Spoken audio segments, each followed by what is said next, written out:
Assalamualaikum warahmatullahi wabarakatuh.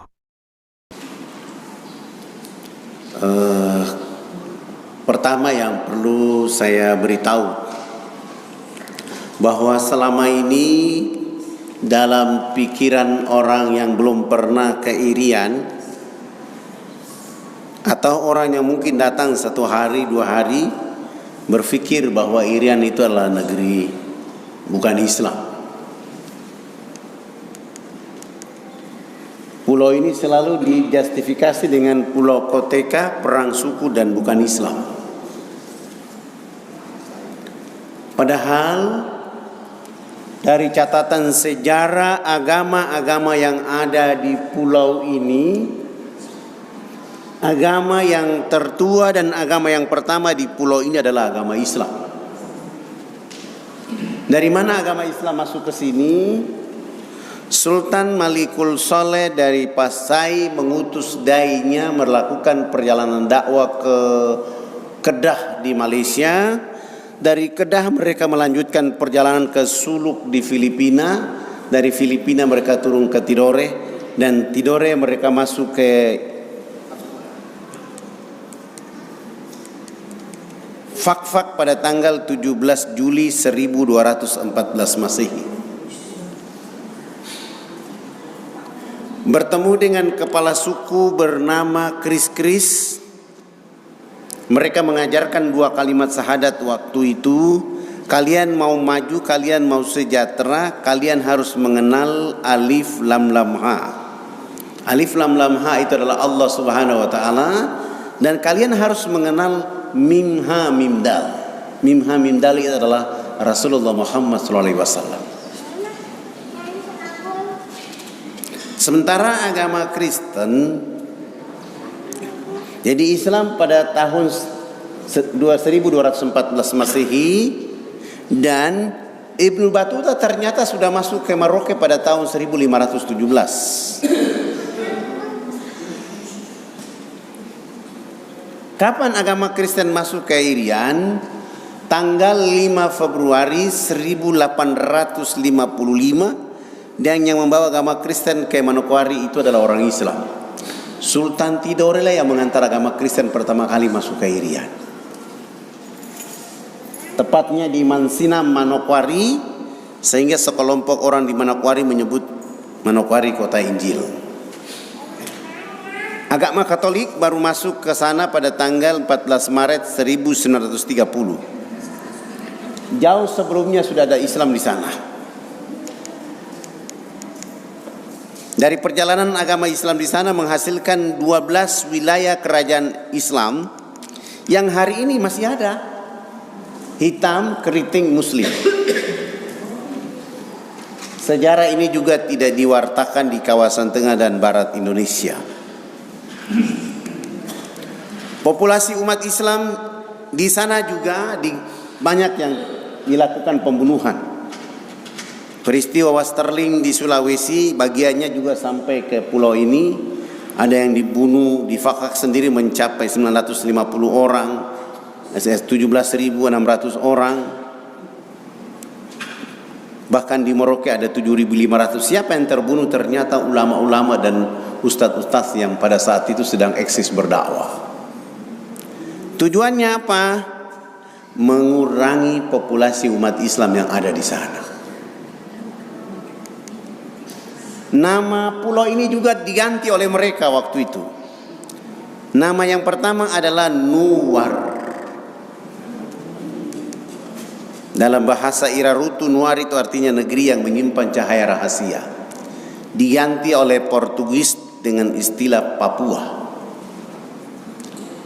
Orang Portugis itu tidak bisa menyebut kata Papua, di mana kata Papua itu berasal dari bahasa Tidore.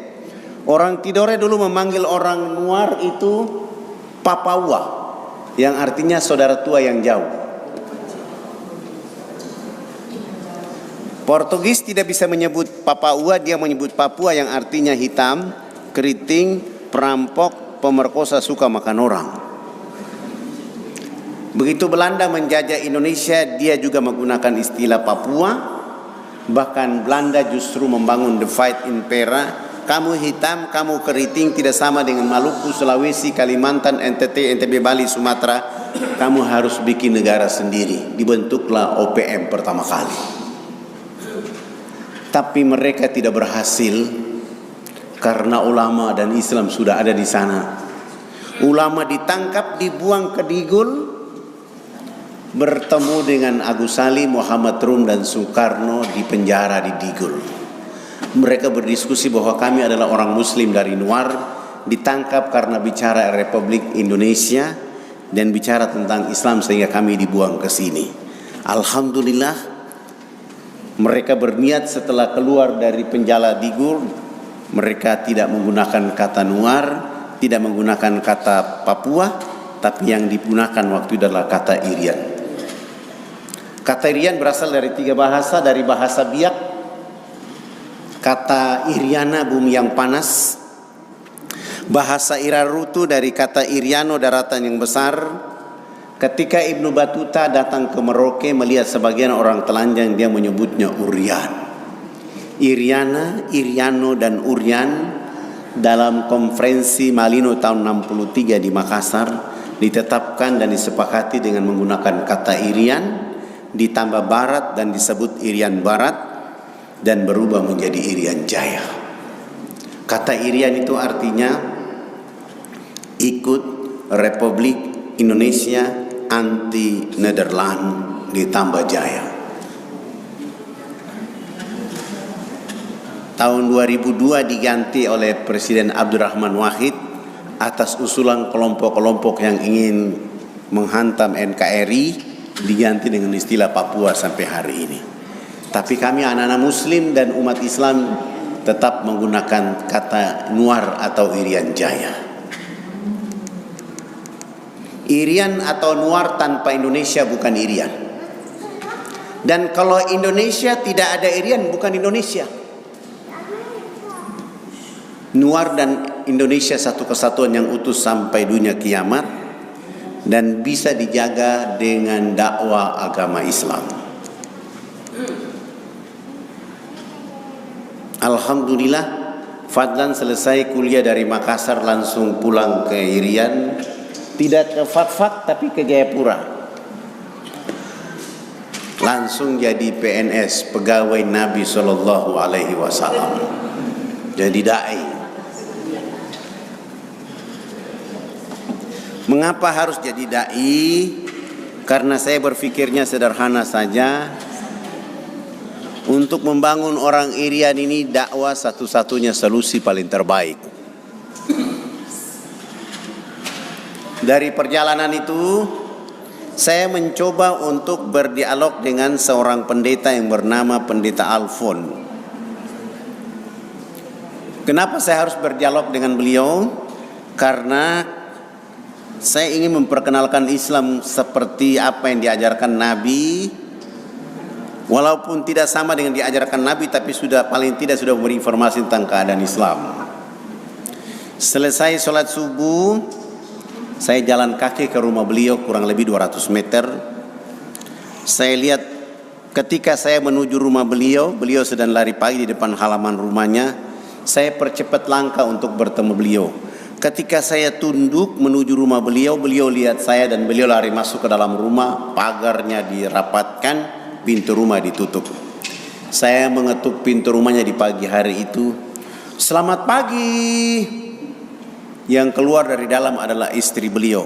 Pagi, ada apa? Ibu, saya mau ketemu Pendeta Alfon. Istri langsung menjawab, mohon maaf Bapak Pendeta tidak ada di rumah.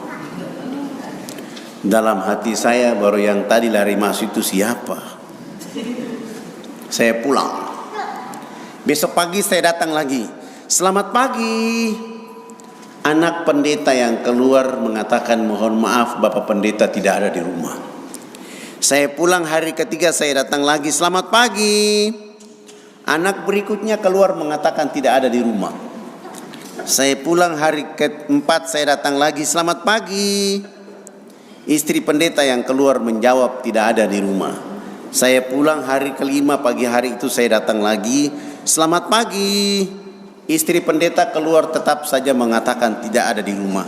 Sampai 1 bulan penuh saya mengetuk pintu rumah itu di tiap pagi. Saya tidak ketemu dengan pendeta Alfon kecuali mendapatkan jawaban dari istri dan anaknya silih berganti bahwa beliau tidak ada di rumah. Bulan kedua hari pertama tetap saja saya datang ke rumah itu. Selamat pagi. Istri pendeta yang keluar mengatakan tidak ada di rumah. Saya pulang hari kedua, bulan kedua saya datang lagi, selamat pagi. Anak pendeta keluar mengatakan tidak ada di rumah. Saya pulang lagi hari ketiga, bulan kedua saya datang, selamat pagi. Anak pendeta keluar mengatakan tidak ada di rumah. Saya pulang hari keempat, saya datang, selamat pagi. Istri pendeta keluar mengatakan tidak ada di rumah. Hari kelima saya datang lagi, selamat pagi. Masih saja istri pendeta keluar mengatakan tidak ada di rumah. Sampai hari ke-15 saya belum tiba di rumah itu. Istri dan anak pendeta sudah menunggu saya di depan rumah. Begitu saya menyapa selamat pagi, mereka langsung mengancam saya di tempat itu. Anda ini tidak bosan tiap pagi datang ke rumah ini? Kami sudah bilang pendeta tidak ada di rumah, masih saja datang ke sini. Saya tahu bahwa mereka berbohong. Saya pulang hari ke-16 bulan kedua tetap saja saya datang ke rumah itu. Sampai 2 bulan penuh saya mengetuk pintu rumah itu, tidak ketemu pendeta Alfon, tetapi mendapatkan jawaban dari istri dan anaknya, beliau tidak ada di rumah. Bulan ketiga hari pertama tetap saja saya datang ke rumah itu. Selamat pagi. Istri pendeta keluar, mohon maaf pendeta tidak ada di rumah. Saya pulang hari kedua bulan ketiga saya datang lagi, selamat pagi. Anak pendeta keluar mengatakan tidak ada di rumah. Subhanallah. Begitu di hari ketiga bulan ketiga saya datang, saya menyapa selamat pagi. Anak tertua dari pendeta keluar dan mengatakan, pagi Pak Fadlan, mohon maaf Bapak pendeta tadi malam masuk rumah sakit sehingga kami bawa ke rumah sakit. Saya langsung tunduk memuji Allah, alhamdulillahirabbil alamin. Saya tidak pulang. Saya melanjutkan perjalanan dari rumah pendeta ke rumah sakit untuk mencari tahu keadaan yang sebenarnya. Setiba saya di rumah sakit, saya tanya di bagian informasi, mereka membenarkan bahwa masuk rumah sakit tadi malam dan sedang berada di kamar nomor 48. Saya tidak langsung ke kamar itu, saya keluar, ada penjual buah-buahan di luar sana, saya beli, dibungkus jadi parcel, lalu saya pegang dan berjalan menuju kamar nomor 48. Setiba saya di depan pintu kamar itu, saya ketuk dari luar, selamat pagi. Istri pendeta langsung menjawab dari dalam, pagi, silakan masuk. Dia tidak tahu kalau itu adalah saya. Saya angkat parcel, saya buka pintu pelan-pelan, tapi saya tutup wajah saya dengan parcel itu. Begitu saya jalan, saya lihat kaki istri pendeta, lalu saya turunkan parcel. Selamat pagi Bunda.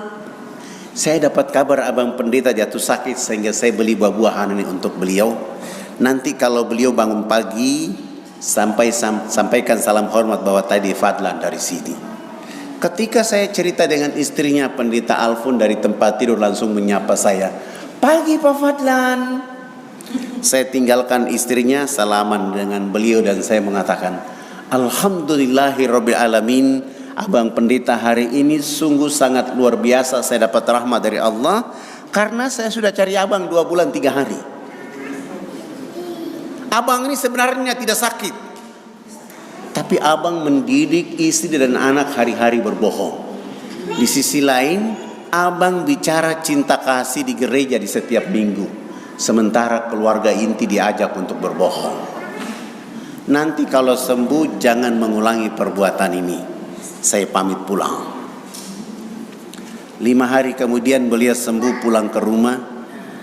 Alhamdulillah, hari ke-6 saya menjadi tamu pertama di rumah beliau. Selamat pagi. Beliau bersama istri dan 7 anak membuka pintu dan mempersilahkan saya masuk ke dalam rumah mereka. Di saat itulah saya mulai cerita kepada mereka dengan judul Indahnya Islam bagi penduduk alam semesta. Dari jam 10 pagi sampai jam 12 siang saya pamit pulang. Pendeta Alfon mengantar saya sampai di pintu pagar. Beliau mengatakan, Pak Fadlan usahakan besok datang lebih pagi lagi.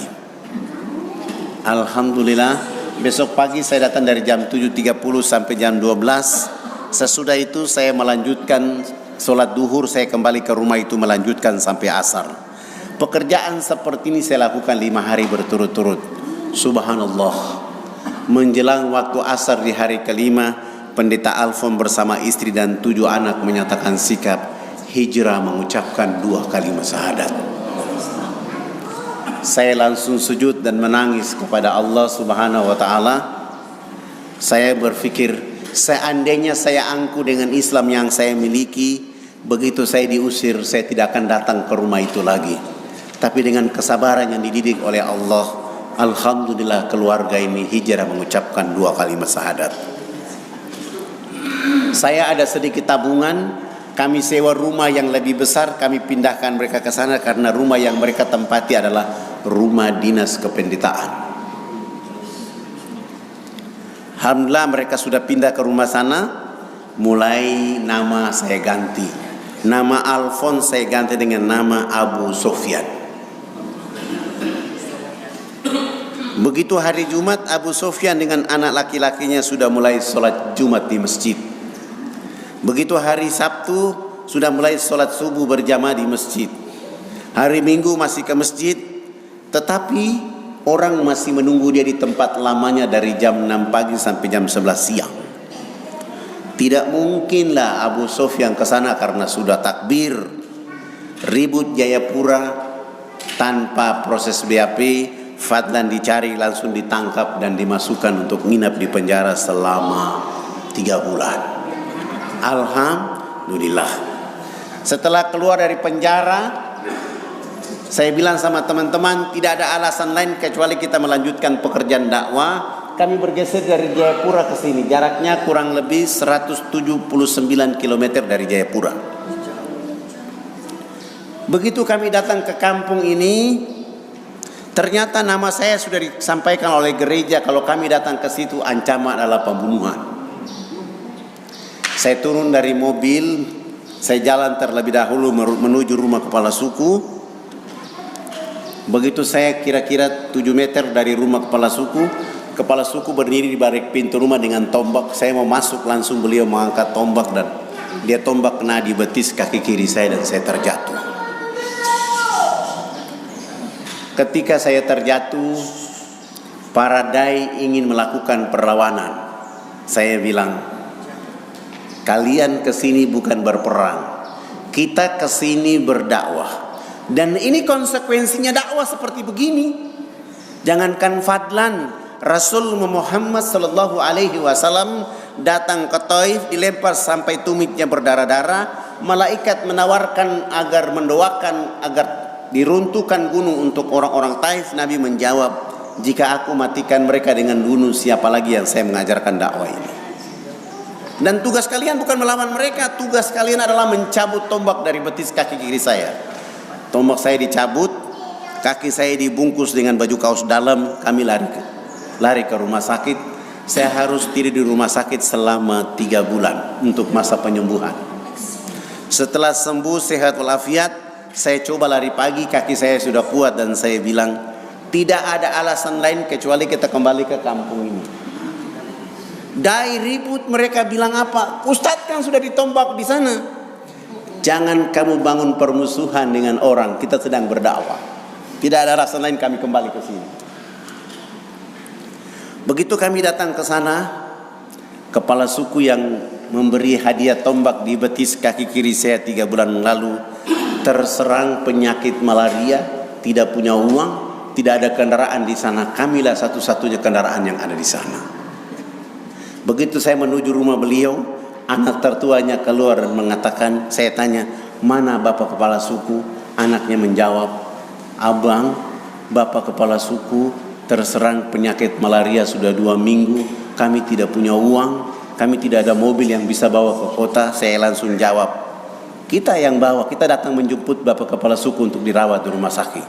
Tapi kan abang sudah ditombak oleh bapak waktu itu urusan lain. Tugas sekarang adalah kita menyelamatkan kepala suku. Beliau masuk dialog dengan ibunya. Akhirnya kami bawa kepala suku ke rumah sakit. Kami rawat dia selama 2 minggu di rumah sakit, sembuh sehat walafiat. Kami siapkan mereka bekal hidup. Kami antar kembali mereka ke kampung kecil ini. Kami kembali ke kota. 1 minggu kemudian baru kami mulai datang berdakwah di sana. Subhanallah. Begitu baru berdakwah 3 hari, kepala suku bersama istri dan 13 anak ditambah 15 kepala keluarga di kampung kecil itu pun hijrah mengucapkan 2 kalimat syahadat. Ribut lagi Jayapura. Fadlan dicari lagi, ditangkap tanpa proses BAP untuk nginap di penjara selama 6 bulan. Alhamdulillah. Setelah menikmati penjara 6 bulan itu selesai, keluar, saya mulai bilang sama teman-teman, dakwah tidak boleh berhenti. Dakwah itu seperti air mengalir. Kapan tidak ada air di bumi, orang akan kehausan. Begitu juga dakwah. Akhirnya kami bergeser berdakwah di atas ini. Subhanallah, baru berdakwah 2 bulan, Allah kasih rahmat hidayah kepada 30 kepala keluarga. Mereka pun hijrah mengucapkan 2 kalimat syahadat. Ribut lagi Jayapura, Fadlan dicari lagi, ditangkap untuk dimasukkan ke dalam penjara selama 9 bulan. Alhamdulillah. Menikmati 9 bulan itu selesai. Hari terakhir dari bulan ke-9 saya mau keluar. Orang yang menahan saya di 3 bulan pertama, 6 bulan kedua dan 9 bulan yang ketiga, dia buka gembok penjara itu dan dia maki-maki saya di sana. Ruangan ini tidak ada orang lain yang masuk kecuali Anda ini. Kenapa Anda tidak takut dengan penjara? Saya jawab, abang, saya bukan maling, saya bukan pembunuh, saya bukan pemberontak, saya juga bukan penjahat. Saya hanya ingin mencerdaskan saudara-saudara saya di negeri ini agar pasti tunduk menyembah Allah dan mengikuti Rasulullah Muhammad SAW. Tidak apa-apa kalau mau menangkap saya lagi, terserah. Tapi sebelum abang menangkap saya mau kasih tahu, orang kaya abang ini suatu saat akan ditangkap oleh Allah dan disiksa oleh Allah habis-habisan karena abang salah menangkap orang selama ini. Bahasa saya ini membuat dia ketakutan dan dia bilang sama saya, jangan kau kasih takut-takut saya. Ketika ketakutan itu dia tidak bawa pulang saya ke posko dakwah saya di Hamadi di Jayapura, justru beliau bawa pulang saya ke rumahnya. Sampai di rumahnya dia suruh istri dan 5 anak di ruang tamu cerita Islam kepada mereka. Dan ini dakwah saya yang paling tercepat. 8 jam kemudian beliau bersama istri dan 5 anak pun hijrah mengucapkan 2 kalimat syahadat.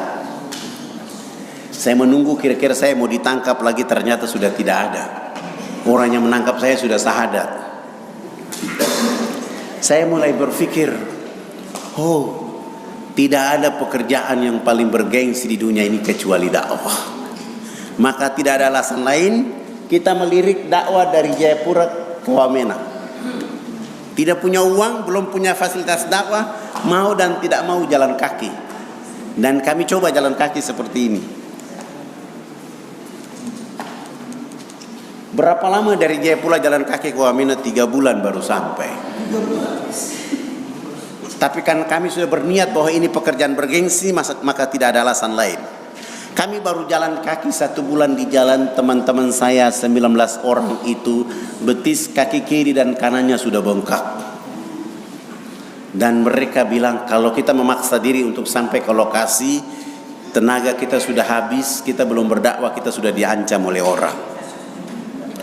Akhirnya tidak melanjutkan perjalanan ke Wamena, kami balik lagi ke Jayapura. 2 bulan tidak ada dakwah. Bagaimana caranya bisa sampai ke Wamena? Saya menghadap kepala desa, nama kami semua saya ganti. Yang nama Zainuddin saya ganti dengan nama Paulus. Yang nama Hasanuddin saya ganti dengan nama Markus. Yang nama Tahamudi saya ganti dengan nama Wilhelmus. Yang nama Fadlan saya ganti dengan nama Leo. Dengan cara itu baru kami bisa membeli tiket pesawat misionaris. Alhamdulillah kami diterima semua. Besok harus terbang. Sore hari itu kami mulai menyediakan modal dakwah berupa sabun mandi 7 karton, sampo 7 karton, odol sikat gigi dan pakaian layak pakai 7 karung. mencoba untuk terbang. Besok pagi terbang, 45 menit kemudian kami tiba di lokasi ini. Kami disambut oleh saudara-saudara kami di sana, tapi sayang mereka semua dalam keadaan telanjang. Mohon maaf, ini bukan porno, mereka seperti ini.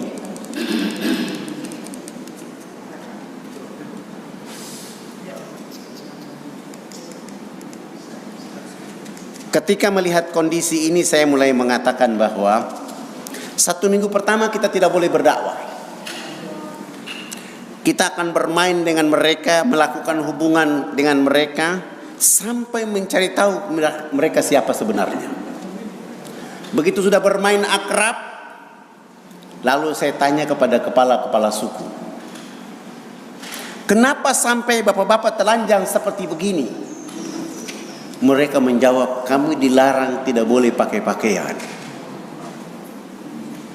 Pakaian seperti ini adalah menjadi pakaian termahal di dunia atas nama kebudayaan. Sudah kondisi seperti itu, mereka juga kalau mandi pasti menggosok badannya dengan minyak atau lemak babi. Berdiri jarak 500 meter dari arah mata angin kita yang hancur. Sudah seperti itu, orang asing ini bawa minuman keras masuk, kasih minum mereka, mereka teler, ada yang tidur di bawah pohon, ada yang di jalan. Ada saudara-saudara kita yang melahirkan seperti binatang yang beranak di bawah pohon. Ada ibu-ibu yang mau menyusui, begitu dia melahirkan, dia dilarang untuk menyusui anak kandung dengan air susu di sebelah kanan. Dia hanya boleh menyusui anak kandung dengan air susu di sebelah kiri, sementara yang di sebelah kanan untuk menyusui anak babi. Mohon maaf, ini juga bukan porno. Babi di sebelah, anaknya di sebelah. Ketika melihat peristiwa ini, kami sebuah sujud minta ampun kepada Allah. Kita sudah merdeka, negara ini sudah merdeka, tapi belum ada kedaulatan buat warga negara di Republik Indonesia yang paling ujung. Saya mulai bilang,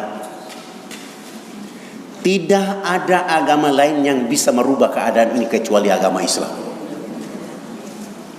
Tidak ada cara lain untuk bisa merubah keadaan ini kecuali dengan dakwah agama Islam. Surat 16 ayat 125, A'udzubillahi minasyaitonirrajim. Ud'u ila sabili rabbika bil hikmah wal mau'izatil hasanah wajadilhum billati hi ahsan. Ajaklah, serulah, bimbinglah, ajarilah, bawalah manusia ke jalan agama Rabb dengan arif, bijaksana, penuh hikmah.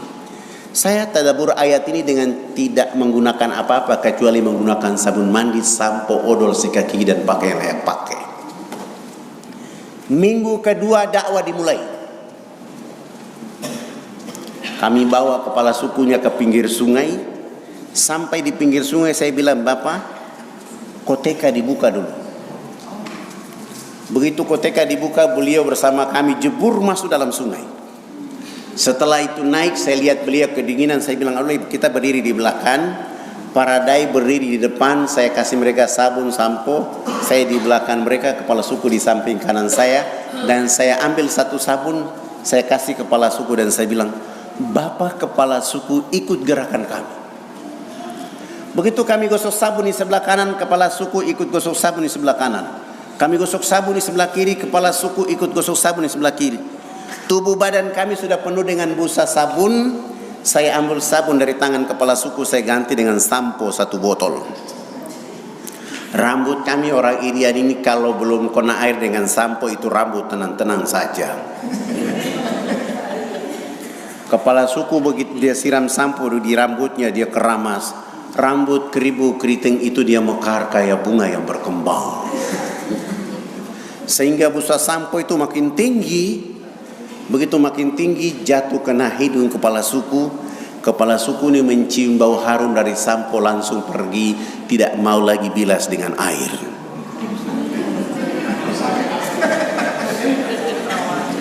Begitu dia jalan, para dai mulai mengatakan, Bapak kepala suku harus disiram dengan air. Kepala suku menjawab, tidak anak, ini wangi. Rupanya selama hidupnya baru pertama mencium bau harum. Alhamdulillah 6 hari berturut-turut mandi tidak pernah bilas dengan air. Di hari ke-6 bersama kami jebur kembali ke dalam sungai. Naik sama-sama gosok sabun sampo. Kami yang lain kembali jebur dalam sungai untuk bilas. Kepala suku naik pasang koteka dan berjalan. Kelihatan busa berjalan kayak kuntilanak. Kena matahari busa sampo itu kering di rambutnya, busa sabun pun kering. Kepala suku langsung ke kebun bekerja seperti biasa seorang petani. Jam 2 siang dia pulang dari kebun. Perjalanan pulang dari kebun Allah turunkan rahmat berupa hujan. Kena di tubuh badannya, busa sampo dan sabun yang tadi kering muncul kembali. Beliau gosok-gosok sampai hilang itu busa sampo dan sabun. Allah ganti dengan kesegaran jasmani. Kepala suku ini tiba di rumah, tidur dari jam 3 sore sampai jam 9 pagi hari berikutnya. Pagi-pagi kami datang ke rumahnya. Kepala suku langsung bicara, anak, mandi yang benar itu yang anak ajarkan. Bapak kemarin dimandikan oleh Sang Pencipta sehingga Bapak tidur menjadi enak. Selama ini Bapak belum pernah tidur enak seperti tadi malam. Oh, bagaimana kalau pagi ini Bapak ikut mandi? Dengan senang hati beliau ikut kami ke sungai. Mandi, resmi bilas. Naik beliau tidur dari jam 10 pagi sampai jam 3 sore hari itu. Begitu dia bangun tidur langsung kampanye. Warga masyarakat 28 kampung itu besok pagi yang berkumpul di lapangan dekat sungai itu sebanyak 3.712 orang. Tua, muda, besar, kecil, laki, perempuan untuk belajar mandi menggunakan sabun mandi yang kami bawa. Kami ajar mereka dari jam 8 pagi sampai jam 12 siang belum tuntas semuanya. Sholat duhur tiba. Saya bilang di kepala suku, yang sudah mandi jangan pulang, yang belum mandi juga jangan pulang. Kami 1 minggu sebelumnya sudah buat panggung di tengah lapangan itu menjadi tempat sholat kami karena tidak bisa sholat di atas tanah.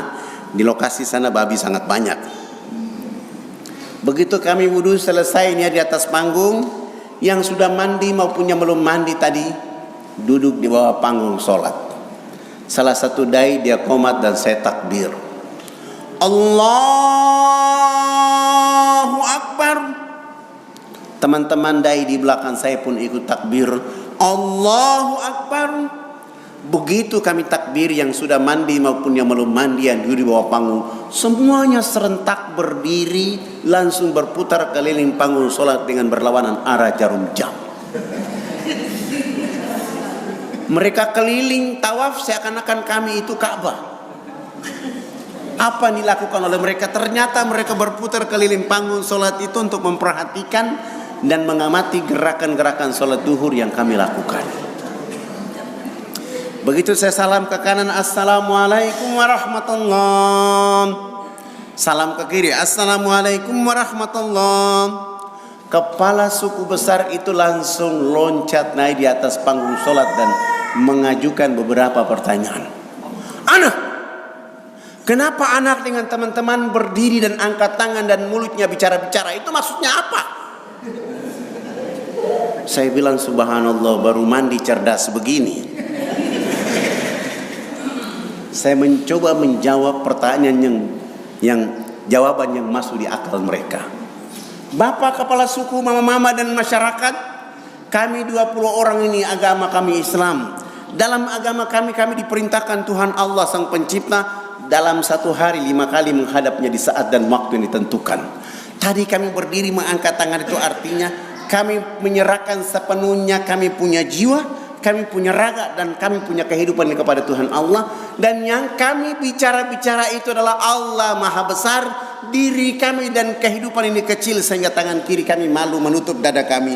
Tangan kanan kami pun malu menutup tangan kiri dan dada. Terserah Allah.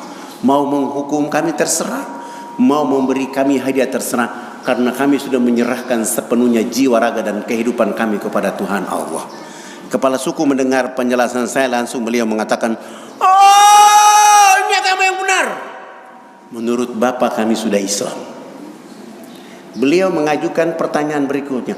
Tapi kenapa sesudah itu anak dengan teman-teman bongkok badan? Apa artinya bongkok badan? Kenapa ruku? Saya jawab, kami bongkok badan itu supaya melihat di bumi ada fasilitas yang diberikan oleh Allah. Tanah, pasir, batu, air, hewan, tumbuhan. Semua itu pemberian Allah kepada manusia, dinikmati, dipelihara, dilindungi karena masih ada manusia berikutnya. Ini kamu yang benar ini. Menurut Bapak kami sudah Islam. Tapi kenapa sesudah itu anak dengan teman-teman tunduk mencium papan, apalagi artinya? Kenapa sujud? Saya jawab, kami tunduk mencium papan pertanda kami menangis atas kejahatan, maksiat, dosa yang kami lakukan di bumi. Kenapa kami lakukan itu? Sebentar kami mati nanti kami punya kulit, daging, darah, tulang akan dilebur menjadi tanah. Sebelum dilebur menjadi tanah, kami menyatukan telapak tangan, kepala, lutut dan kaki menangis minta ampun kepada Dia Allah yang Maha Tinggi. Tapi kenapa sesudah itu anak dengan teman-teman lihat ke sebelah kanan mulutnya bicara-bicara, lihat ke sebelah kiri masih bicara-bicara. Salam dia bilang bicara-bicara. Saya jawab, kalau tadi kami mengangkat tangan dalam menyerahkan sepenuhnya jiwa, raga dan kehidupan kami bongkok badan untuk melihat apa yang diberikan oleh Allah. Sesudah itu minta ampun. Selesai minta ampun kami lihat ke sebelah kanan. Kalau di tempat ini belum ada orang yang tahu berpakaian, tugas kami datang mencari pakaian untuk menutup tubuh badannya. Melihat ke sebelah kanan, kalau di tempat ini belum ada orang yang tahu mandi, tugas kami datang mengajarkan orang bisa tahu mandi. Ada yang lapar, tugas kami mencari makan. Ada yang sakit, tugas kami mencari obat. Sesudah itu melihat ke sebelah kiri, kalau di tempat ini belum ada orang yang mengenal Allah dan Rasulnya, kami hadir di sini memperkenalkan Allah dan Rasulnya kepada mereka. Begitu mendengar penjelasan saya, kepala suku Lakung langsung mempersilahkan saya dengan para dai turun duduk bergabung dengan masyarakat di bawah panggung. Mereka tua-tua adat beberapa orang bersama kepala suku naik di atas panggung. Bukan sholat tapi rapat adat membahas kehadiran kami di sana. Setelah 1,5 jam kemudian kepala sukunya berdiri dan menyampaikan pengumuman. Hari ini kita senang karena anak-anak ini sudah datang mengajarkan agama yang benar. Dalam rapat kami sepakat bahwa kita semua yang ada di tempat ini mengikuti agama anak-anak ini. Begitu mendengar kalimat itu kami semua tunduk, malu, menangis karena kami datang ke situ tidak bawa apa-apa kecuali sabun, sampo. Subhanallah, 3.712 orang mengucapkan 2 kalimat syahadat tanpa beban dalam kondisi telanjang. Setelah mereka mengucapkan 2 kalimat syahadat, proyek berikutnya kami lakukan untuk mereka adalah mengganti nama-nama mereka. Yang nama Yohanes kami ganti nama dengan nama Zainuddin. Yang nama Wilhelmus kami ganti nama dengan nama Jamaluddin. Yang nama Paulus kami ganti nama dengan nama Abu Bakar. Dan itu nama-nama yang paling keren untuk orang Irian yang mengucapkan 2 kalimat syahadat. Sangat lucu kalau orang masuk Islam rambutnya keriting, keribo, hitam kulitnya dipanggil Cecep.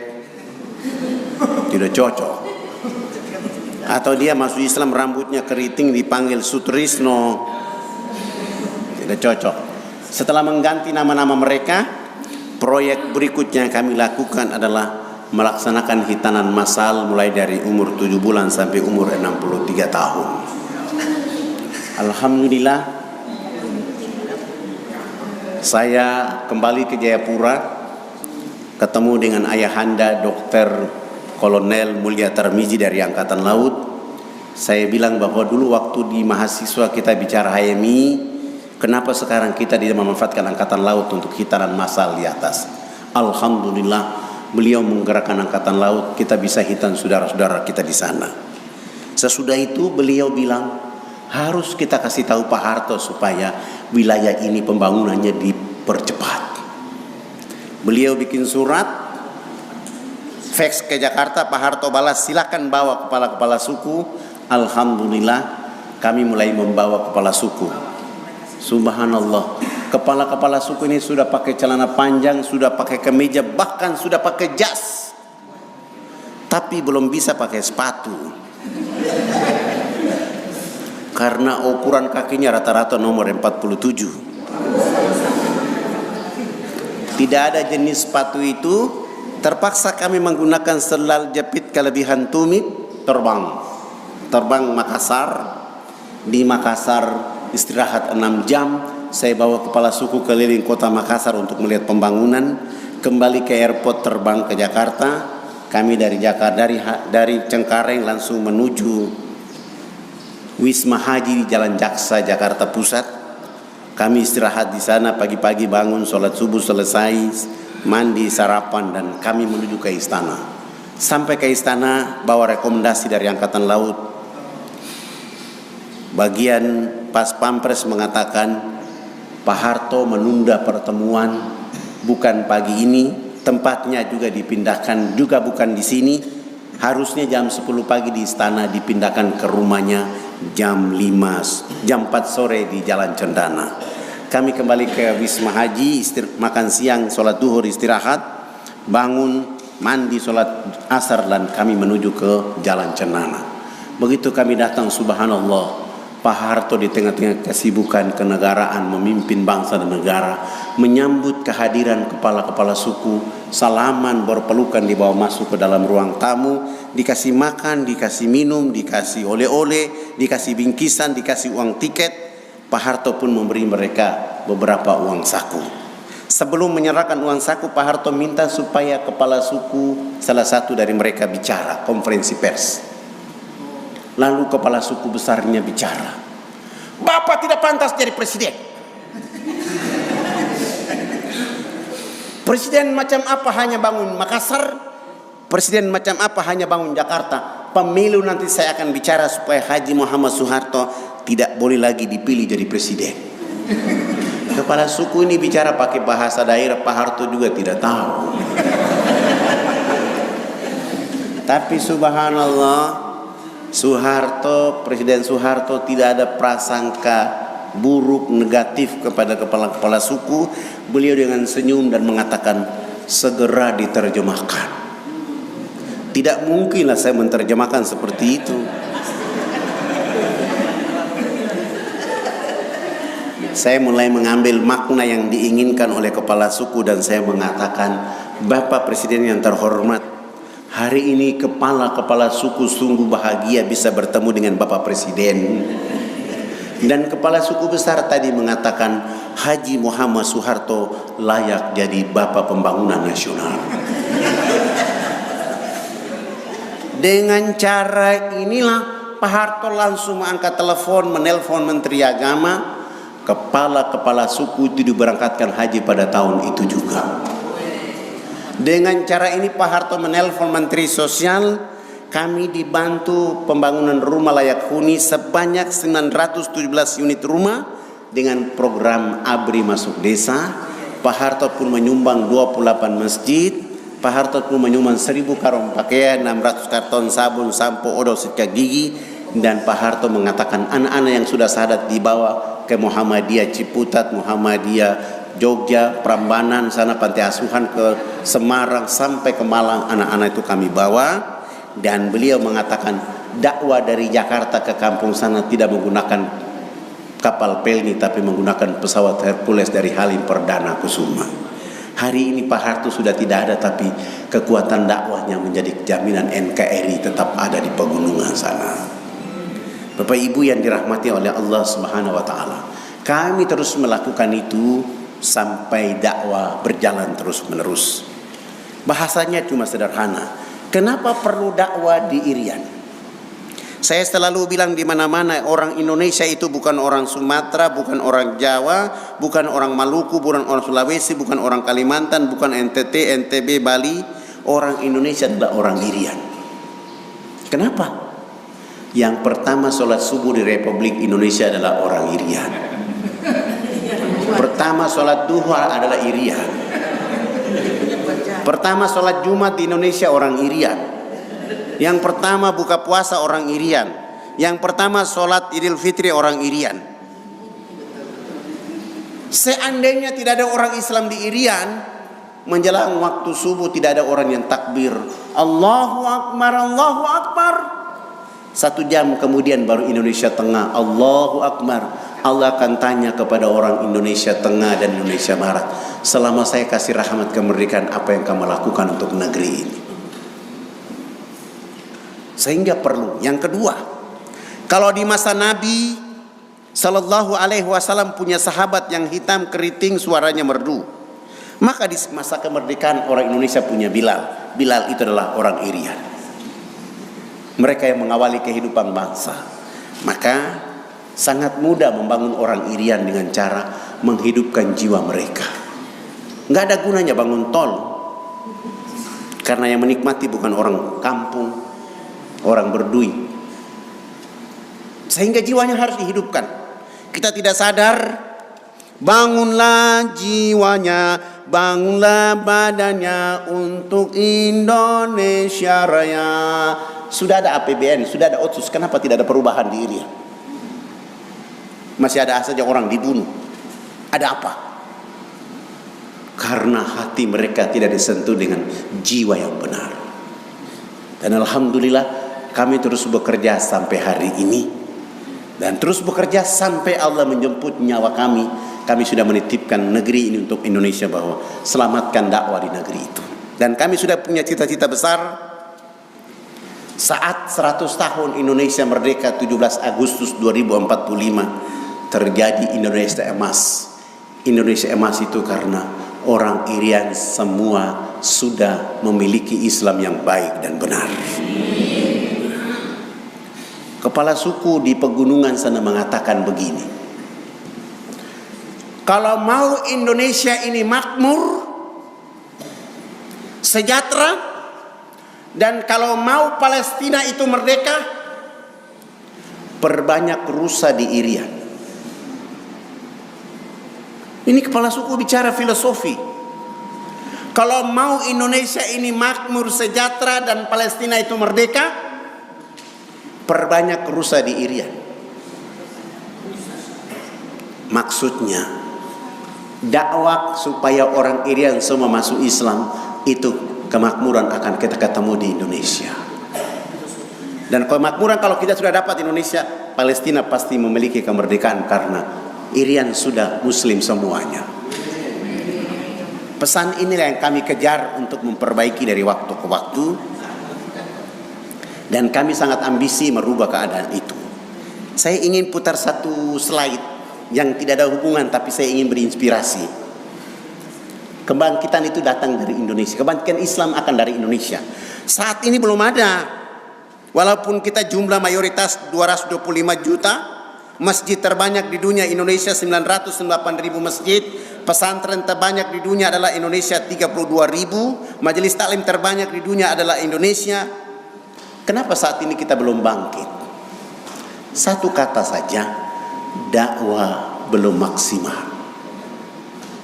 Tadi ketua DKM bilang, Ustadz di pedalaman berusaha, kami di sini mendakwakan orang Islam saja susah. Artinya dakwah belum maksimal. Saya mau tanya bapak-bapak ini, pernahkah lihat ketua-ketua RT di sekitar masjid ini datang sholat subuh selesai absen warganya? Ketua RT 1, ketua RT 2, RT 3 berdiri. Warga RT 1 hari sholat subuh 5 orang. Warga RT 2 10 orang. Belum pernah. Bagaimana kita bisa memakmurkan negeri ini? Maka bagaimana kita mengambil dakwah untuk kita semua, terutama mulai dari keluarga, mulai dari tempat lingkungan kita hidup, sampai dengan kita memenangkan pertarungan. Dan kami melakukan itu terus menerus sampai hari ini dengan harapan. Saya putar satu video ini, bukan video, satu tulisan yang saya menyebutnya bumi itu Quran.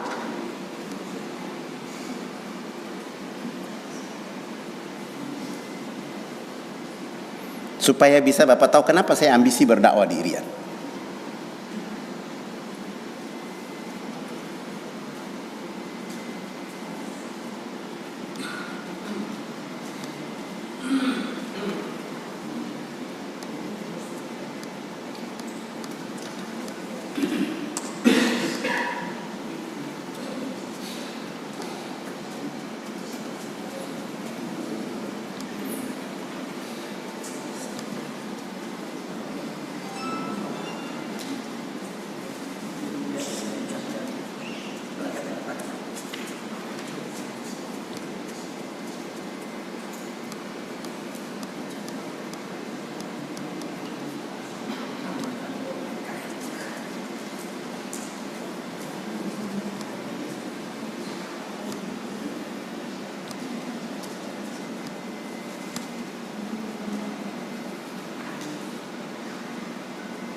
Saya langsung saja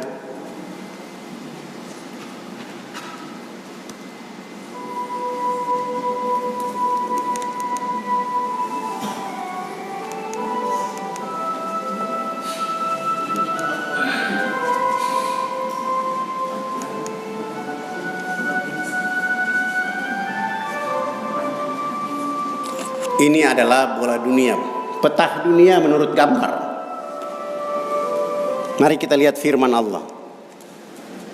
Surat Al-Mulk ayat 3 dan 4. Dia yang menciptakan 7 langit bertingkat-tingkat, engkau tidak dapat lihat pada ciptaan Ar-Rahman itu dari yang tidak beres. Maka ulangkanlah pemandangan. Adakah engkau lihat dari yang cacat? Kemudian ulangkanlah penglihatan 2 kali, niscaya kembali pemandangan itu kepadamu dengan menengada dan hampa. Di sisi lain, dan kalau ada bacaan yang berjalan dengannya ada gunung, atau dipotong dengannya adalah bumi, atau bicara dengannya adalah orang mati, maka ini adalah Al-Quran. Kita lihat ini. Ini kurang terang. Ini adalah wilayah Saudi Arabia. Kalau lihat Saudi Arabia dengan ini, kita tidak bisa menciptakan sesuatu apa-apa, tidak bisa memahami apa isi peta dunia ini. Sementara di Laut Merah ini ada mata kaki, saya menyebutnya mata kaki. Saya buat gambar yang besar. Ini seperti gerakan seorang manusia. Saya buat sketnya, mata kaki, ada gerakan.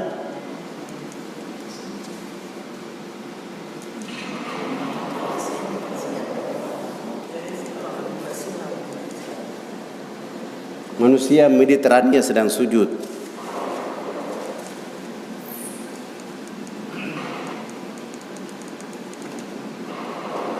Mata kaki itu adalah Hajar Aswad.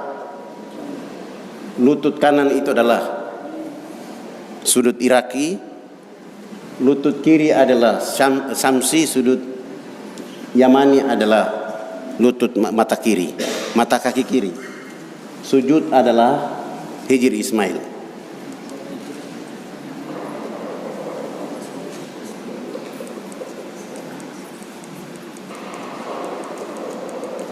Nanti ada waktu khusus baru saya bahas cerita ini. Tapi saya ingin kasih gambaran. Sekarang Indonesia ada di sini.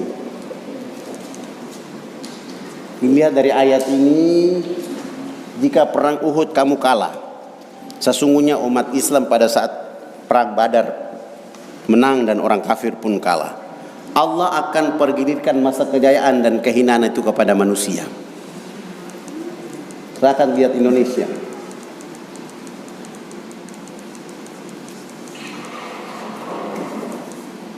Ini Indonesia, Australia, Jepang di atas ini, ada Cina di atas ini. Apakah Indonesia betul-betul bisa bangkit? Jawabannya sangat bisa. Asal yakin yang benar. Ini lihat, ini Sumatera, ini Jawa, ini Irian, ini Kalimantan, ini Sulawesi.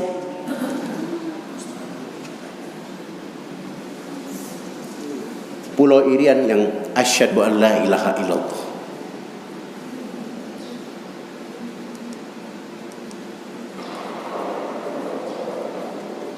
Sesungguhnya orang-orang yang mengatakan Tuhan kami adalah Allah, kemudian mereka meneguhkan pendirian mereka. Lanjutan ayatnya, jangan kamu merasa takut dan jangan kamu merasa sedih. Bergembiralah kamu dengan memperoleh surga yang dijanjikan Allah kepadamu.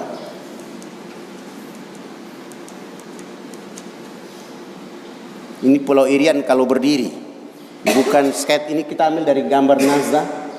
Seakan-akan sedang takbiratul ihram. Ini sedang berbaring seperti ada huruf mim ha mim dal Muhammad.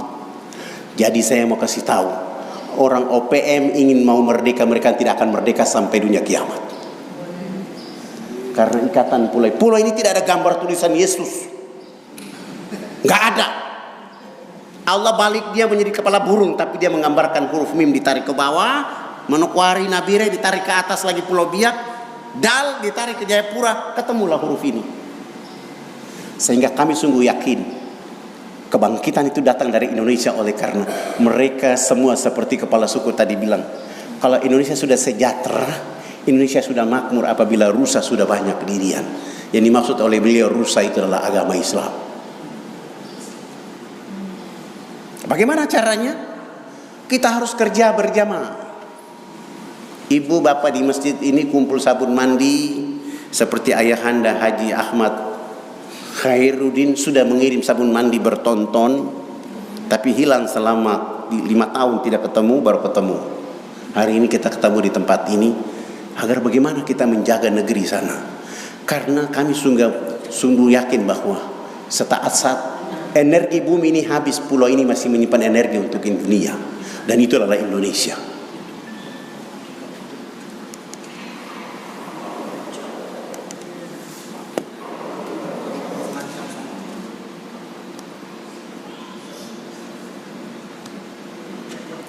Maka tidak boleh ada orang seperti ini muncul, walau hari ini dia menyusui babi dalam keadaan telanjang, dakwah harus sampai kepada mereka supaya berubah.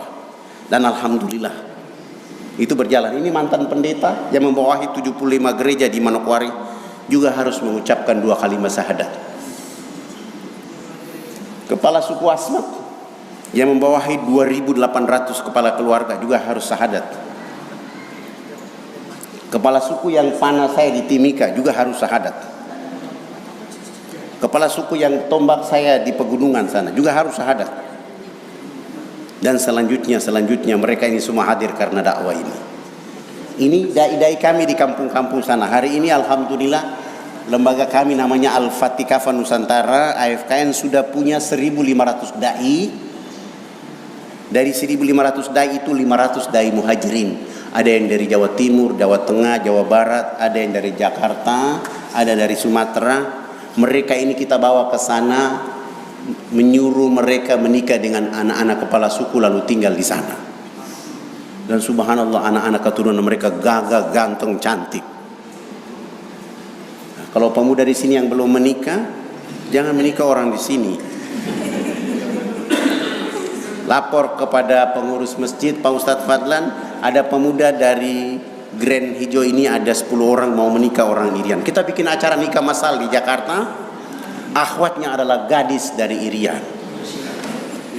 Ini dai-dai yang ada di sana. Ini dulu kami berdakwah pakai perahu begini. Ada pernah kita perahu terbalik. Ada salah satu dai kita tidak bisa berenang, dia diterkam oleh buaya. Alhamdulillah, ini sudah punya kapal dakwah seperti begini. Kapal dakwah ini diwakafkan oleh umat Islam Indonesia dengan harga 750 juta. Hari ini ada di pedalaman sana. Ini kapal dakwah hadiah dari umat Islam Malaysia. Sama besarnya seperti kapal yang pertama. Ini kapal dalam proses pembuatan di Jerman, sumbangan dari umat Islam dan mualaf yang ada di Inggris, Jerman dan Belanda dan Rusia. Mereka ingin menyumbang satu kapal ini.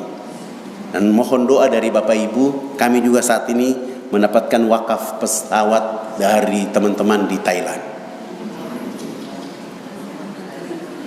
Dan ini kita punya kapal dakwah yang kemarin diresmikan oleh Wakapolri dan di bawah ada di pedalaman Irian dan diresmikan oleh Abdul Samad beberapa hari yang lalu. Ini kegiatan kami beberapa waktu lalu menghitan 8.000 orang mulai dari umur 7 bulan sampai umur 63 tahun. Ini membuat air bersih dari pegunungan ke kampung di Wamena. Ini membangun masjid Tolikara sekaligus Idul Korban, memperbaiki masjid di Wamena, membuat dai-dai di Wamena kalau berdakwah harus jalan kaki 15 kilo. Kita mencari sponsor dari umat Islam, siapa yang mewakafkan motor untuk para dai di sana. Alhamdulillah kita bawa ke pedalaman. Itu untuk yang di gunung, yang di pantai kita siapkan motor tempel berupa Johnson supaya mereka bisa berdakwah dari pinggir sungai ke sungai. dan mereka bisa menyambung ke kota. Ini juga dibuat perahu nelayan sebagai pemberdayaan ekonomi mereka. Ini dibuat di Tangerang, dibawa dari Tanjung Priok ke sana. Ada orang bertanya, kenapa tidak bikin di Irian? Kalau buat biaya di Irian lebih besar 2 kali lipat, maka kita menghemat biaya dengan cara buat di Jawa lalu dikirim.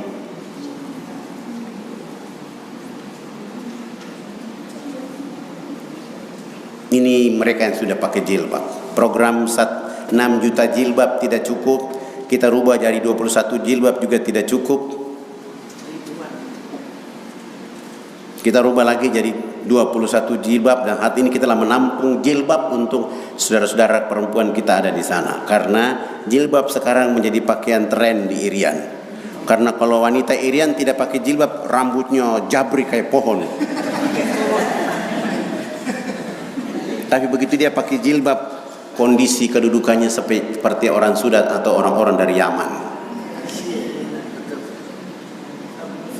Kita juga buat air bersih. Ini pesantren yang ada di Walesi, di Wamena. Air bersih kita buat di Pulau Ugar, beberapa tempat.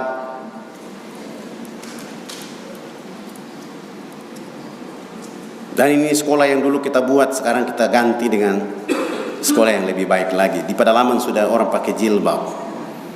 Ini uang dari umat Islam semua kita bikin sekolah. Sesudah itu kita serahkan kepada pemerintah. Masjid. Ini anak-anak santri kita yang ada di Bekasi. Mereka seperti orang-orang dari Yaman. Saya kira sampai di sini, nanti ada pertanyaan kita akan kembangkan. Silakan. Silakan.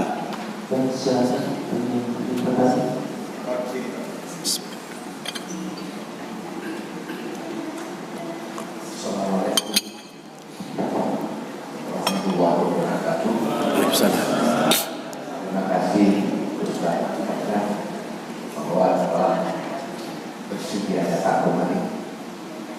Saya itu terinspirasi pada waktu Ustaz memberikan ceramah di tempat yang tadi dengan tema cahaya dan hibur.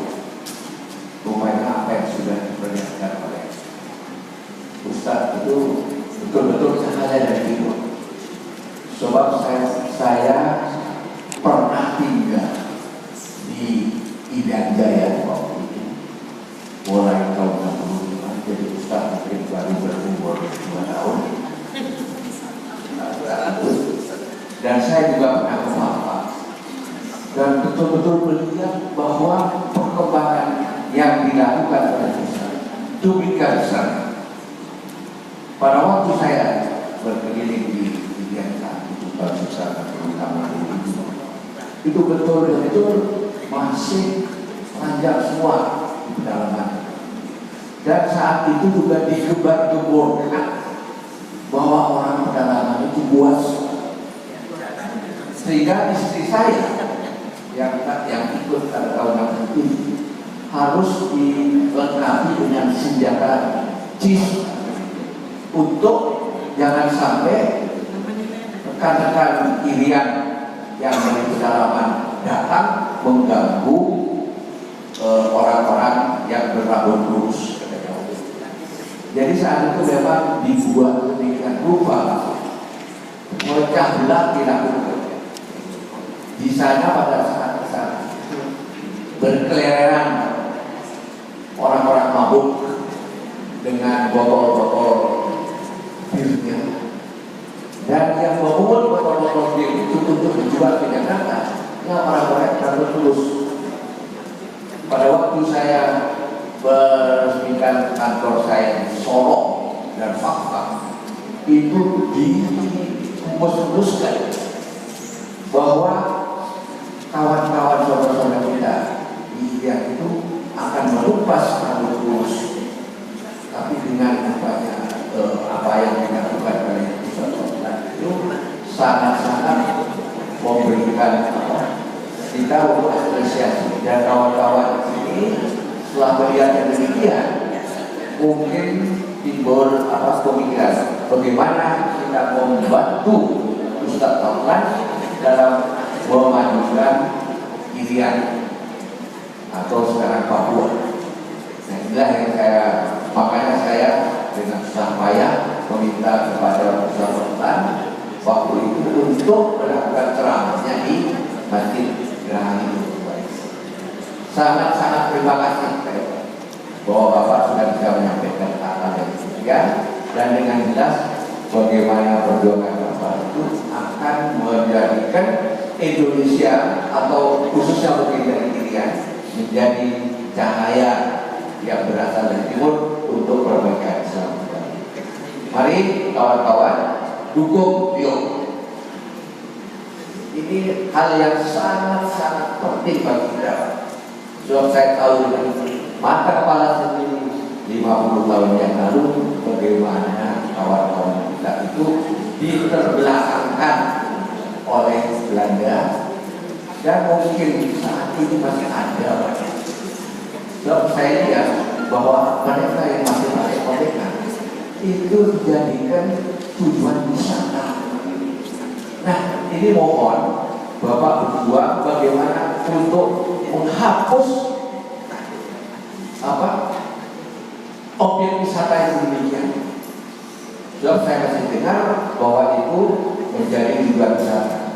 Salah satu buktinya adalah perkawinan antara seorang wanita Amerika dengan kepala suku. Itu ada Miss Sargent dengan Obahoro. Saya lupa namanya. Iya, Miss Sargent dengan Obahoro. Nah, itu mungkin hal-hal yang betul dicegah. Karena Bapak dengan pasukannya itu sudah mulai menjelajah dengan jaya. Dan saya mengharap kawan-kawan yang punya kemampuan untuk membantu Ustadz Taulan ini. Beliau berpusat di Bekasi, Pak, ya? Kalau tidak salah sekarang. Kalau di Bekasi itu sekolah, ada sekolah khusus. Kan orang bertanya, mengapa harus bikin sekolah di Bekasi? Kenapa tidak bikin di Irian? Di Irian sudah ada. Tapi kita ingin mimpi metode hijrah itu adalah metode mempercepat anak-anak Irian.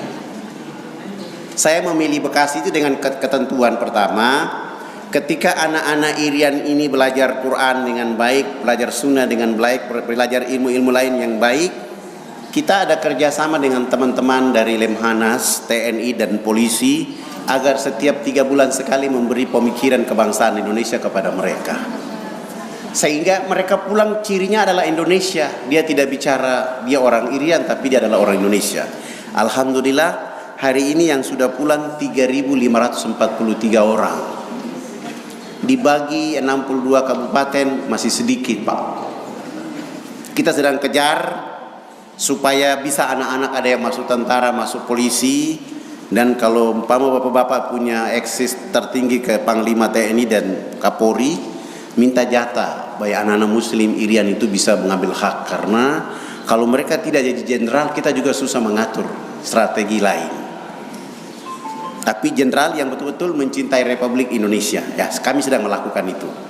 Sehingga Bekasi itu menjadi miniatur kecil tentang Irian. Dan yang ada di Bekasi bukan orang Fak-Fak saja, ada orang Sorong, ada Raja Ampat, ada Nabire, ada Wamena, ada Asmat, semua ada di sana. Mereka datang belajar sehingga nanti mereka pulang dengan semangat belajar yang tinggi, semangat NKRI dan Islam yang baik. Dan hari ini kita juga tebar anak-anak belajar di Aceh, di Sumatera Utara, di Padang sampai Makassar, supaya mereka mengetahui bahwa inilah wilayah Indonesia, sehingga nanti pada saat pulang mereka bicara Indonesia dengan cara yang baik dan benar dari kampung halaman mereka. Satu pertanyaan saya pada waktu itu, pada waktu sudah berceramah di tempat seperti ini, katanya Ustaz itu mempunyai sesuatu yang khas Irian yang bisa membantu kosmetika ibu-ibu. Nah, itu mungkin bisa disampaikan pada saat ini. Dan apa yang bisa dijadikan bahan oleh ibu-ibu untuk juga membantu Ustaz Taulan dalam rangka misinya.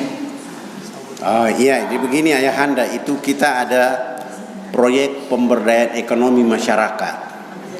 Wamena dengan kopinya, buah merahnya. Buah merah tadi hanya bisa minum, buah merah sekarang kita rubah bisa jadi sabun wajah. Sabun wajah. Saat ini sudah diproduksi dan kita jual, masih dipakai oleh santri dulu. Kita lagi cari iklan siapa yang cocok untuk bisa iklankan itu, sehingga nanti orang berebut membeli sabun muka buah merah dari Irian. Itu mungkin ya. Itu satu. Yang kedua, ada produk lain seperti sarang semut, teh yang dibuat, sabun yang dibuat dari tanah liat, yang punya kemampuan untuk bisa mengeluarkan kotoran setebal kabel telepon dari tubuh badan. Ada sabun yang memang sudah dibuat itu, sengaja dibuat seperti itu dengan harapan bisa membersihkan lemak-lemak binatang yang dipakai bertahun-tahun itu. Nah itu kita sedang produksi.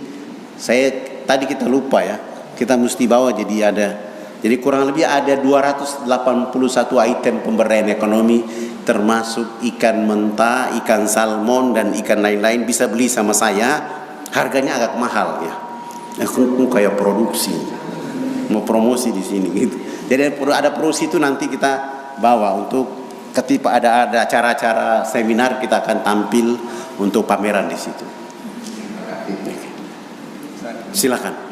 Agama asli orang Papua itu kepercayaannya seperti apa, Ustaz?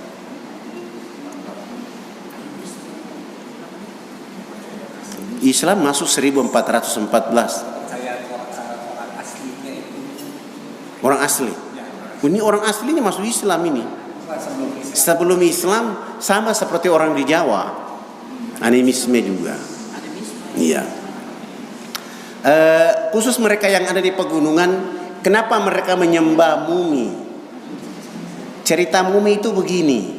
Ada salah satu dai yang berdakwah, dia sampai ke gunung tidak bisa kembali. Tetapi ketika dia berdoa, doanya diterima oleh Allah, dikabulkan. Apa yang dia minta disiapkan oleh Allah.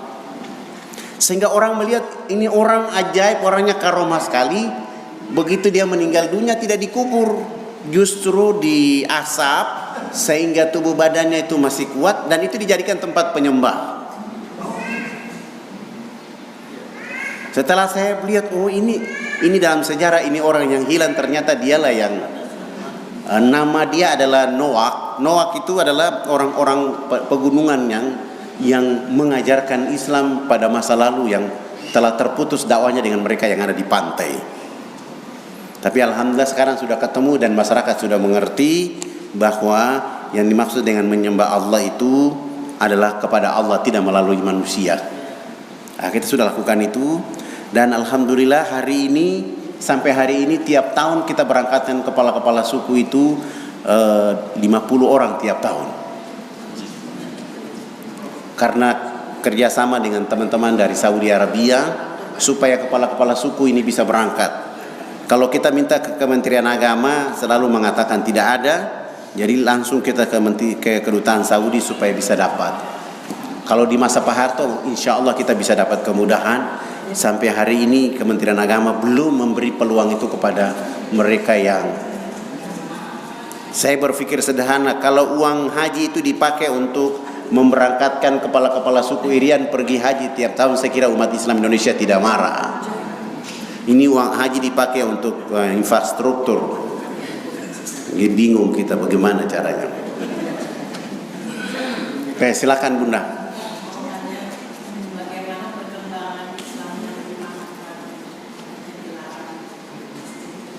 Bu, itu hoak itu.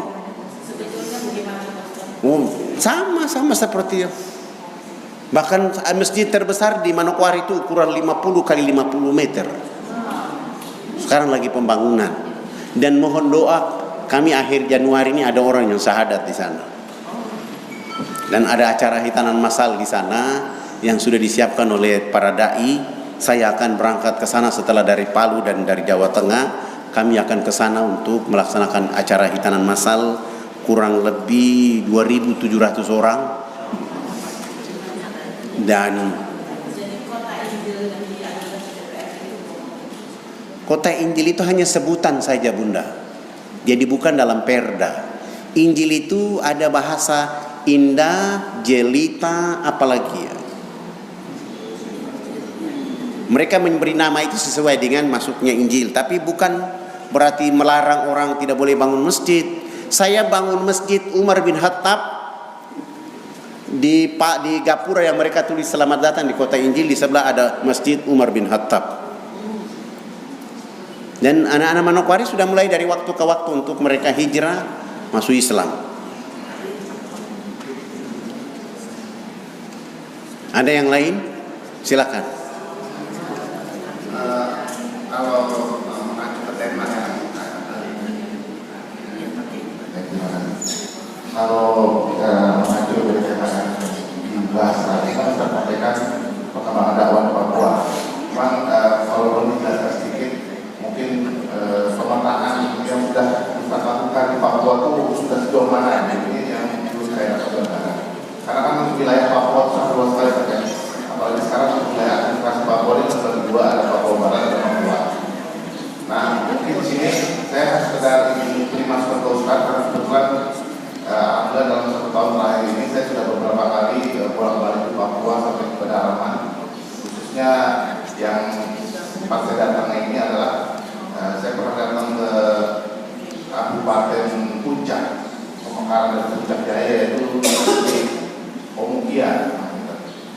Nah, mungkin kalau menurut saya distrik Pemukia ini merupakan salah satu distrik yang mungkin paling terisolasi di Papua. Kenapa? Karena segala macam segala sesuatu ini mahal. Seperti saya pernah makan bakso caranya 150.000. Dan memang di sana masih untuk Islam masih minoritas. Dan kalau saya ngobrol-ngobrol, ya mereka mengadakan kegiatan juga terbatas gitu. Karena kadang ada yang ganggu sama kita. Terus saya juga sempat datang ke daerah Sengge. Sengge ini salah satu distrik sekarang masuk ke Kabupaten Kiong namanya.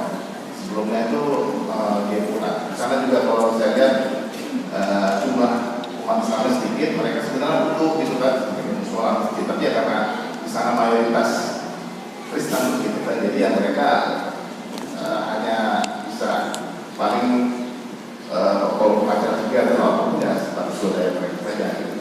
Dan terakhir saya pernah sampai ke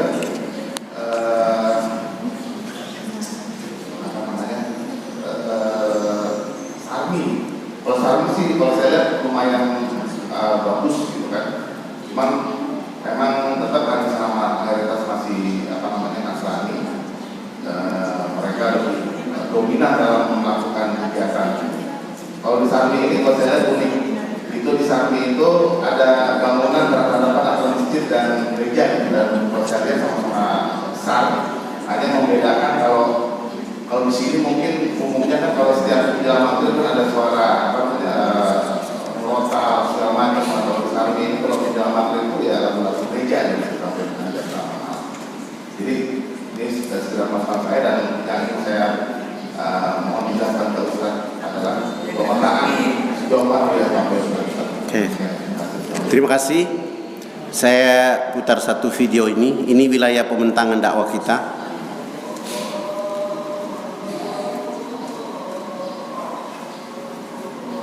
Semua titik kita sudah miliki. Khusus untuk wilayah pegunungan, kita agak sulit untuk membangun masjid karena transportasi yang agak sulit. Tolikara saja kita harus mencatar pesawat dengan menghabiskan biaya masjid waktu itu 2,7 M. Tapi masjid terbangun.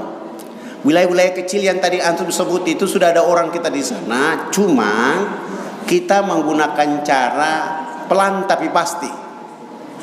Sebab kalau segera, ini bendera yang ada itu berarti sudah ada orang kita di sana.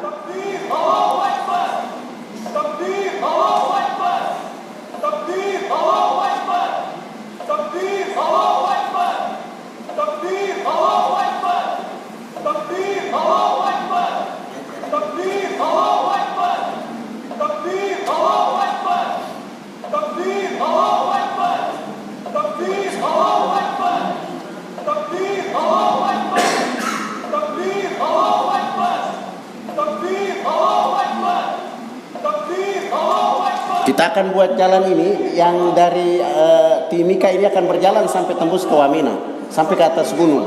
Alasan kita karena pantai lebih dekat dari sini daripada dari Jayapura.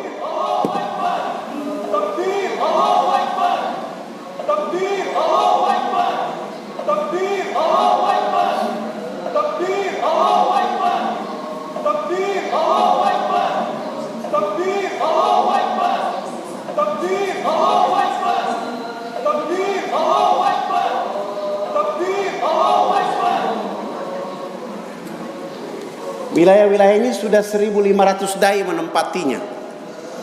Dan walaupun ada beberapa tempat yang nilai mereka minoritas, tetapi mereka bergerak terus untuk meningkatkan angka itu.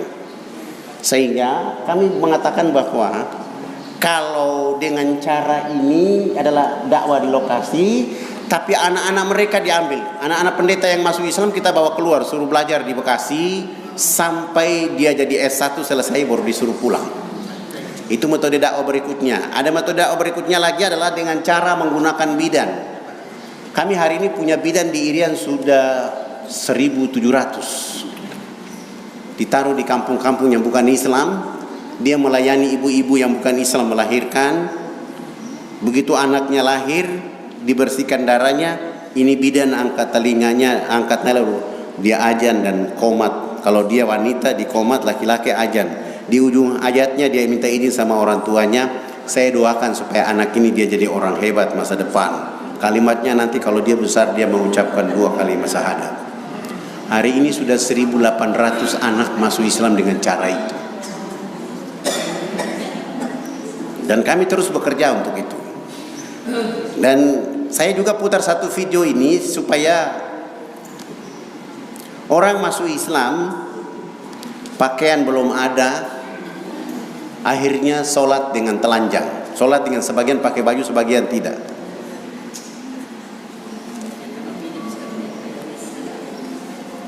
Ini saat mereka belum kita bangun masjid. Ini sholatnya di depan honai mereka.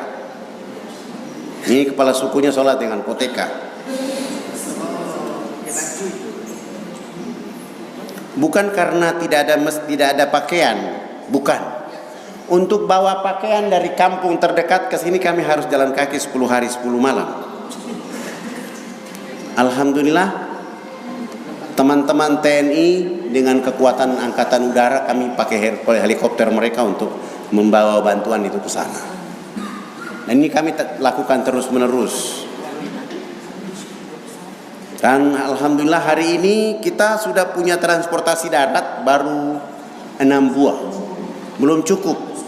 Minimal punya kapal untuk menguasai dakwah seantero Irian adalah punya 27 kapal dan punya 27 pesawat. Dan kami yakin kami akan miliki dari mana? Dari Allah melalui tangan orang-orang yang membantu dakwah.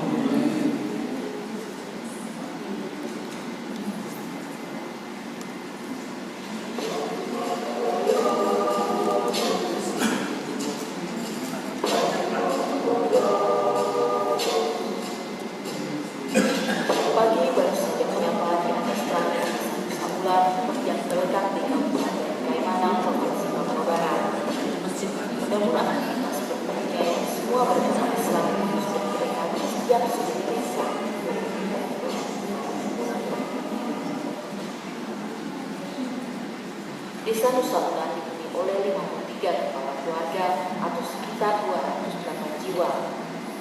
Desa Nusa Ular berjarak sekitar 3 jam perjalanan laut dengan menggunakan speedboat dari ibu kota Kabupaten Kaimana, Papua Barat.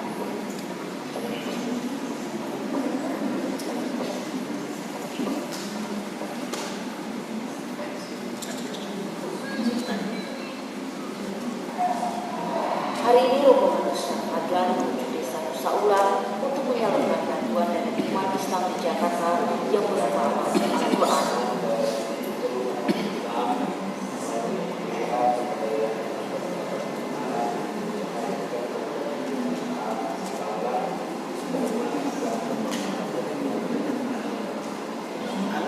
Penyaluran wakaf Al-Quran adalah salah satu bentuk pembinaan Islam yang aktif menuju Al-Quran dan asas disalurkan. Namun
Nah, ini proyeknya hampir tiap tahun berjalan. Awalnya tahun berapa Ustaz? Bekerja dari tahun 81.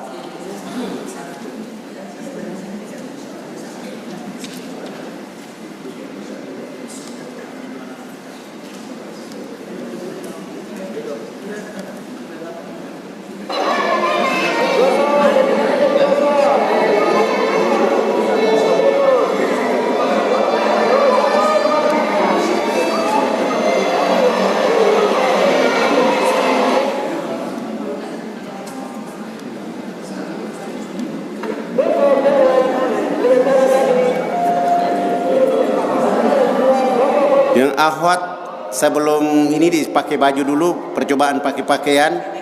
Sesudah itu tahara menggunakan tanah liat.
Ya Bapak Ibu, hari ini total penduduk Papua Barat 5.700.000. 5.700.000 umat Islam sudah 3,7. Persoalannya kita belum menguasai birokrasi TNI dan polisi.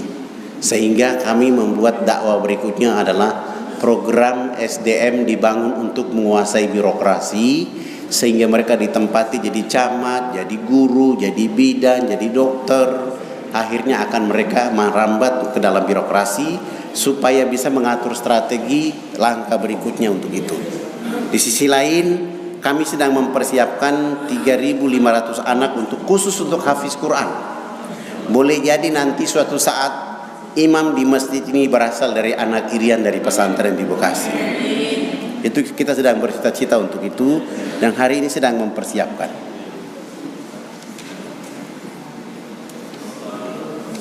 Tadi kondisi mereka seperti itu. Sekarang setelah lihat mereka pakai pakaian,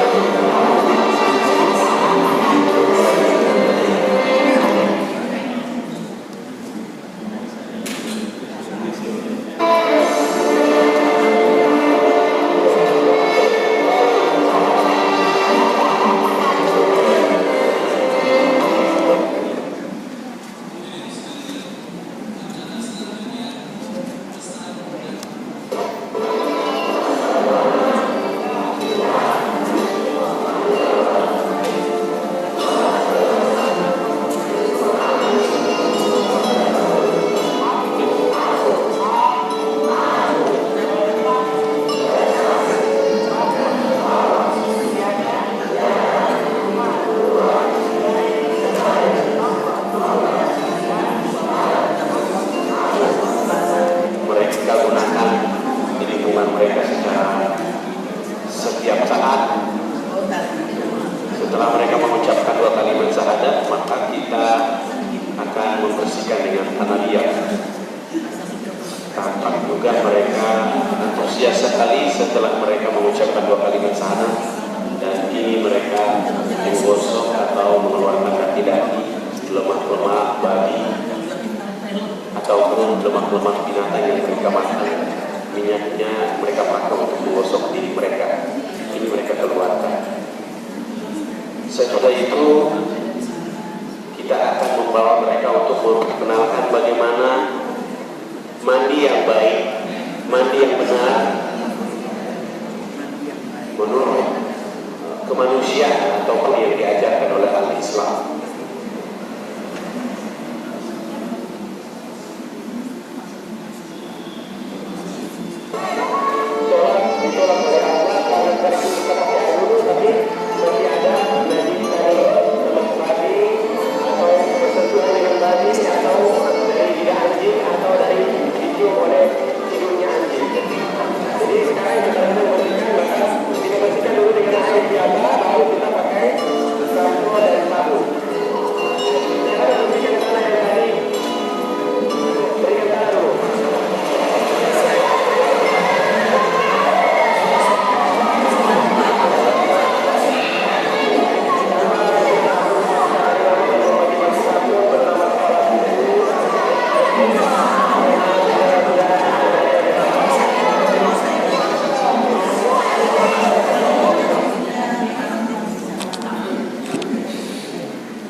Ya, Bapak Ibu, ini sudah menjelang waktu duhur.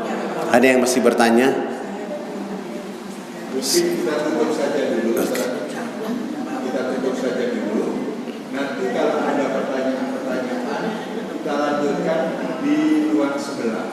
Insya Allah. Oke. Menikmati menu yang sekarang ini sudah disediakan oleh ibu-ibu kita. Oke, saya kira itu saja. Bapak Ibu yang dirahmati oleh Allah, semoga Allah mengampuni kita semua. Dan Bapak Ibu di akhir sujud sholat Bapak Ibu, baik qiyamul lail, duha dan lain sebagainya, jangan lupa mendoakan kami di Irian yang sedang berjuang, sehingga kita menyatukan kekuatan Republik Indonesia, kekuatan Islam, kemenangan Islam, bahkan kita akan menjadikan negeri ini menjadi orang-orang yang menjadikan keunggulan dalam membangun bangsa dan negara.